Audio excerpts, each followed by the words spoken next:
We say we don't have time, but what if the truth is, we just don't know how to use it? 2,000 years ago, the Stoic philosopher Seneca wrote a message for people like us, distracted, overwhelmed, always in a rush. He said, "It's not that we have a short time to live, but that we waste much of it." Let that sink in. Time isn't slipping away, we're giving it away. In this video, you'll discover the one Stoic rule that can completely transform how you use your time. Not productivity hacks, not fancy calendars, just ancient wisdom, sharp, brutal, and life-changing. Stay with me, because once you understand this, your entire relationship with time will shift forever.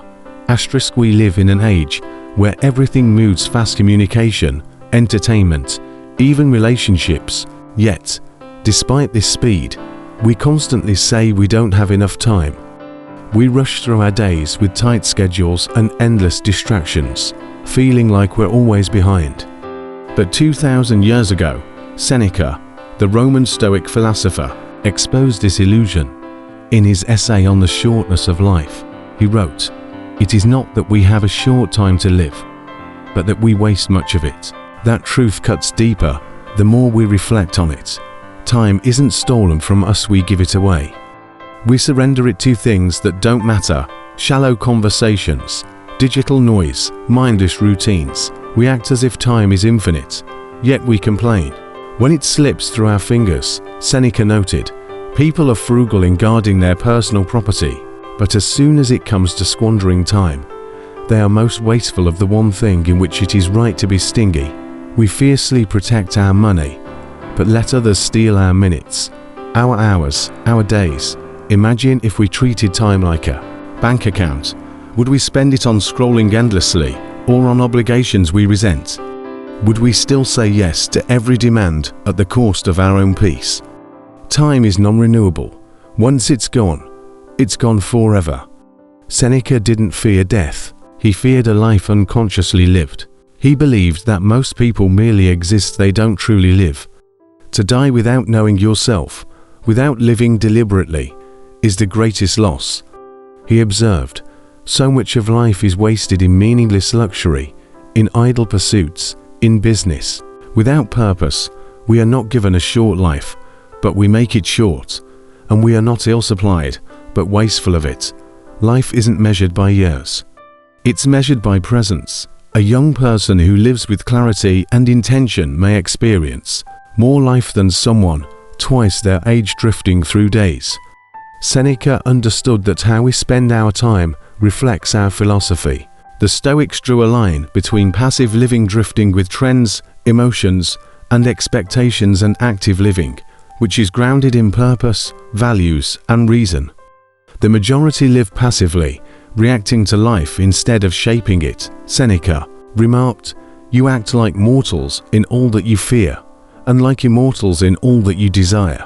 We fear discomfort as if death is near, yet we pursue distractions as if we have eternity. This contradiction is why time feels scarce. We know life is limited, but we live like it isn't. The answer isn't better schedules or to-do lists, it's awareness. It's becoming ruthless with attention, conscious with choices, and committed to living now. One major way we lose time is by saying yes too often. We agree to meetings, events, and obligations we don't value, slowly surrendering ownership of our lives. Seneca said, "Life is divided into three parts: what was, what is, and what will be. Of these, the present is very brief, the future uncertain, the past alone is certain. It is over which fortune has lost her power. When we give time to what drains us, we give away our life." Stoicism teaches that saying no isn't selfish, it's vital. Every yes to what doesn't matter is a no to what does. Ask yourself, who or what is quietly consuming your time? What if you started treating your hours as sacred? Because they are. Seneca doesn't just criticize, he offers hope. He urges us to wake up, to reclaim our time, and to begin living with purpose. Begin at once to live, and count each separate day as a separate life. He wrote, "That is the Stoic way, to be intentional, not impulsive, present, not perfect. You don't need to change your entire life in one day, but you do need to begin. Not tomorrow, not someday. Now, because now is all you ever truly have. We've explored the illusion of time poverty, but now it's time to confront the Stoic rule that can truly change everything. Live as if every day were your last. Not in a reckless, hedonistic way, but in the clear, grounded, and brutally honest Stoic way Seneca taught. The central Stoic principle around time is memento mori, remember you must die. Far from being morbid, this is a liberating realization. It forces clarity. It forces priorities. Seneca didn't believe in endless tomorrow thinking. He believed in immediacy, in urgency. Not the anxious kind, but the kind that pulls you into the present with power. He wrote, "You live as if you are destined to live forever. Your own frailty never occurs to you. You don't notice how much time has already passed, but squander it as though you had a full and overflowing supply. This, then, is the rule. Treat every day as a complete and final chapter, not just another page." When you view time this way, everything changes. You stop postponing what matters. You stop tolerating what drains you. You stop delaying your purpose in favor of convenience. This one Stoic rule cuts through noise like a blade. If today were your last, would you be proud of how you spent it? Would you be at peace with how you spoke, thought, loved, worked, and rested? Would you be able to say, "I truly lived"? That's the standard, not perfection, but presence, not productivity, but purpose. This way of living requires constant self-awareness. It requires that you stop outsourcing your values to culture, to trends, to urgency, or to what others expect of you. The modern world thrives on urgency, but Stoicism invites you to focus on importance. There is a profound difference. Urgency is reactive, importance is reflective. Most people react all day long, pulled by demands and distractions. They confuse motion with meaning. The Stoic rule reverses this. It teaches you to pause, to reflect, and to act with direction. To act only on what truly serves your character and your deeper purpose. And it's here that the Stoic art of deliberate living takes shape. Seneca reminds us that a wise person does not try to do more but tries to do less, better. He wrote, "No person hands out their money to passers-by, but to how many do each of us hand out our lives?" We are tight-fisted with property and money, yet think too little of wasting time, the one thing about which we should all be the most cautious. This principle is radical in its simplicity. Before you commit to anything, ask if it's worth a piece of your life, because that's what every decision is, a trade. Time for meaning, time for growth, time for joy, or time for nothing. The Stoics weren't focused on doing more, they were obsessed with doing only what mattered. That's why Marcus Aurelius, another great Stoic, kept reminding himself in meditations, "If you seek tranquility, do less, or more precisely, do what's essential." Because most of what we do and say is not essential. Imagine living your life like that, not in a flurry of tasks, but in a flow of essentials. Imagine a life where each day is designed around what you must do for your soul, not what you should do for society. That's Stoicism in action. It's not about rejecting responsibilities, it's about choosing the right ones. It's about being fiercely protective of your time, not so you can escape life, but so you can enter it fully. The Stoic rule also demands that we master the art of presence, because if today is all you have, then distractions become self-betrayal. Every moment you spend mentally elsewhere is a moment you're not truly alive. Seneca warned against drifting through time. Half awake, he wrote, "They lose the day in expectation of the night, and the night in fear of the dawn." This is the pattern most people are stuck in, waiting for the next thing, dreading what comes after. Never fully here, but a Stoic chooses presence. A Stoic chooses now. That doesn't mean denying the future, it means preparing for it wisely, without abandoning the present, because the only place you have agency, attention, and awareness is this moment. The rest is imaginary. And this brings us to another dimension of the rule: you are not owed tomorrow.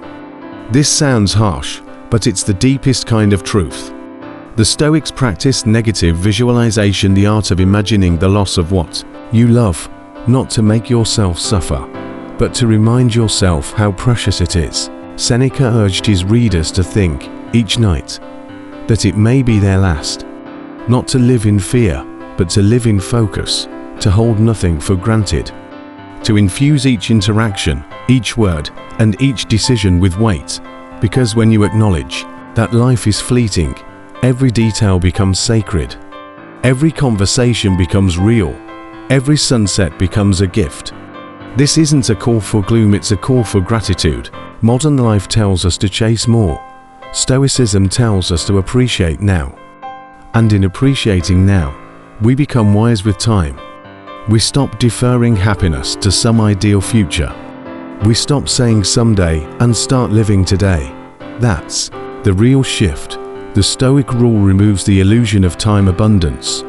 It strips away our lazy optimism and replaces it with grounded urgency. If you knew for certain that you had only 24 hours left, who would you talk to?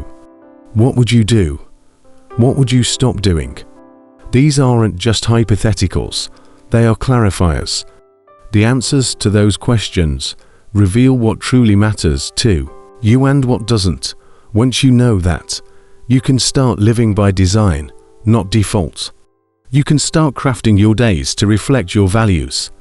And values are the Stoics' compass. When your time aligns with your values, you feel peace. When it doesn't, you feel tension.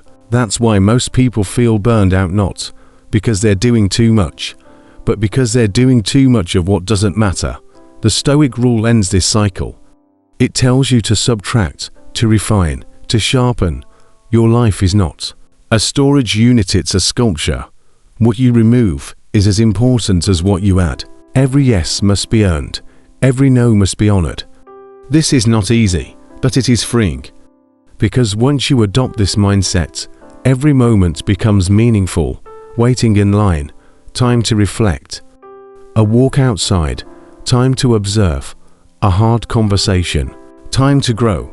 No second is wasted when you're awake. That's what the Stoics wanted: not to live long, but to live deep, to make each day so rich with attention and meaning that, even if you died tomorrow, you would have lived more than most do in a lifetime. Seneca himself said, "Life is long if you know how to use it. The tragedy is not that we die, but that we wait too long to begin living. So don't wait." This is your wake-up call. Use this Stoic rule not as a slogan, but as a standard. Ask it every morning.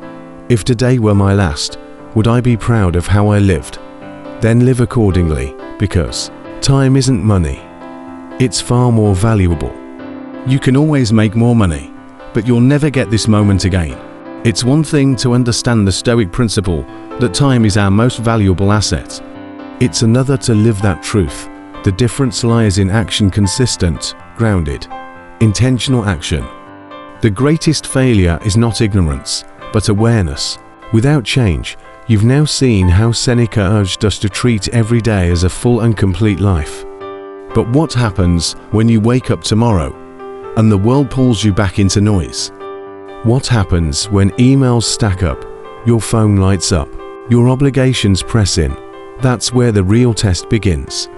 Because philosophical insight means nothing unless it transforms your behavior. It must leave the page and enter your breath, your calendar, your choices. In Stoicism, wisdom is practical. It's not decoration for intellectuals, it's a tool for warriors of the mind. If you can't wield it in the chaos of a normal day, you haven't truly grasped it. So, how do you make this shift? It begins with redefining the concept of time not as something you manage, but something you honor.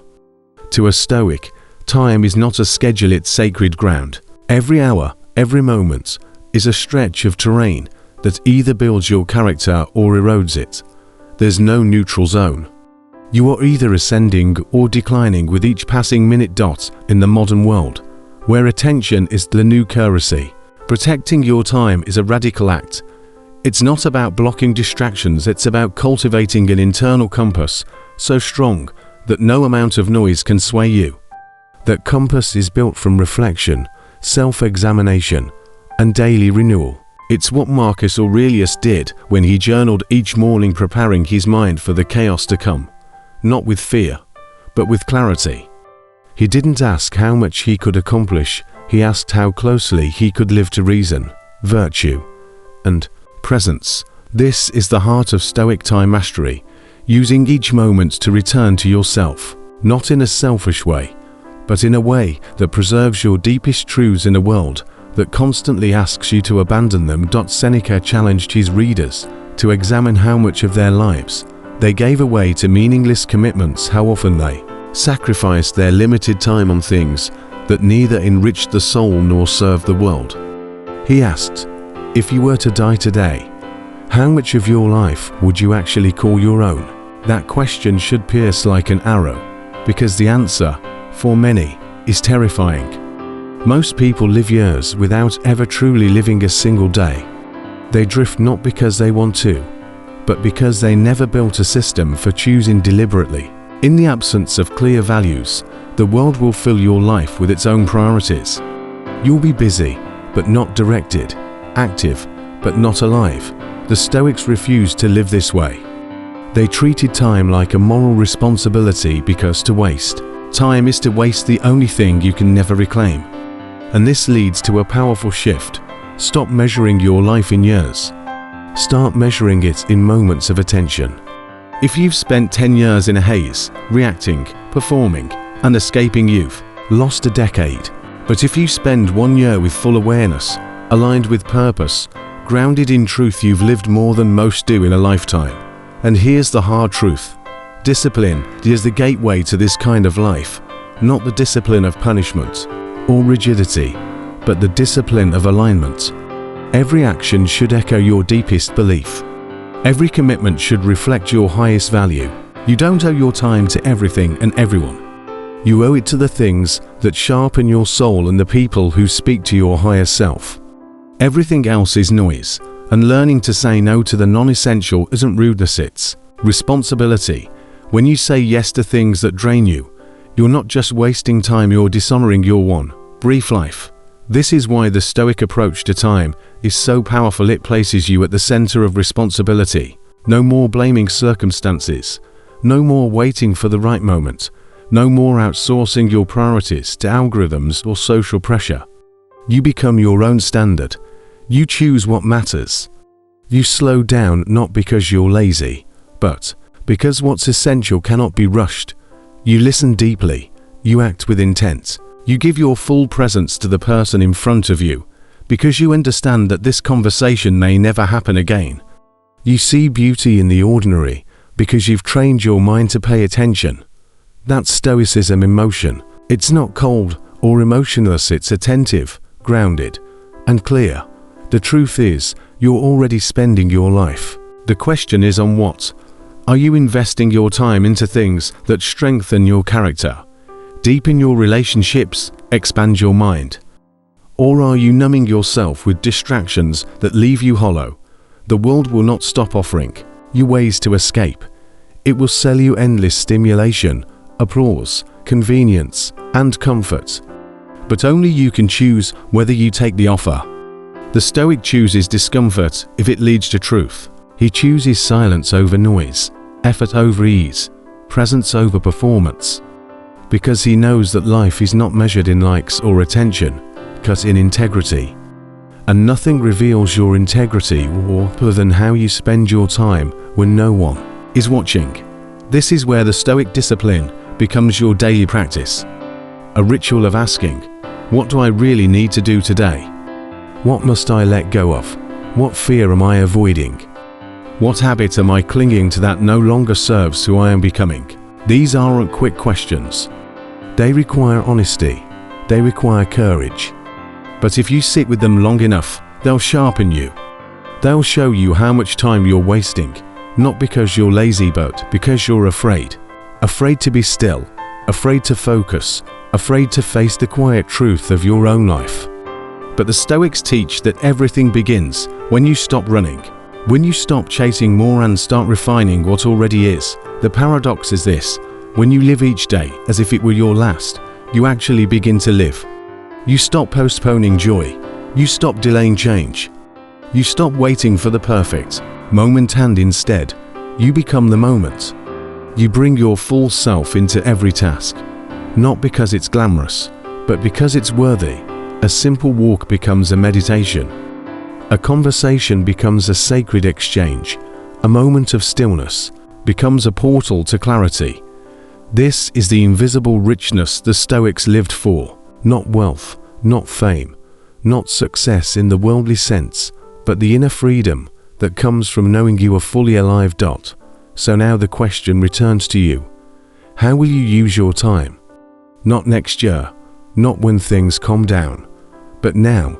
Will you continue drifting through days, letting urgency override purpose? Or will you begin to build a life that is designed, not defaulted? The Stoic doesn't wait, he prepares, he reflects, he acts. And in doing so, he lives with a power most people never touch, the power of presence, the power of purpose, the power of knowing that no matter how long he lives, he never wasted the time he was given. Now, I'll leave you with this. Most people fear death because they fear they haven't lived. But if you begin today to live with intention, with clarity, and with courage, then death will no longer be your enemy. It will be your final witness. And it will testify that you used your time well. If this message stirred something in you, don't scroll past it. Reflect, reclaim, begin right now. Choose one small action that honors your time. Shut off the noise. Open your journal. Have that conversation. Create something that matters. This isn't about radical change overnight. It's about one conscious decision at a time. And if you want to keep learning how to live deeply, how to build inner strength, and how to align your life with timeless wisdom, then stay with us. In the next video, we'll go deeper into how Stoicism teaches you to find peace in chaos, clarity in confusion, and strength in silence. Subscribe, stay grounded, and remember, your time is your life. Don't trade it for anything less than meaning.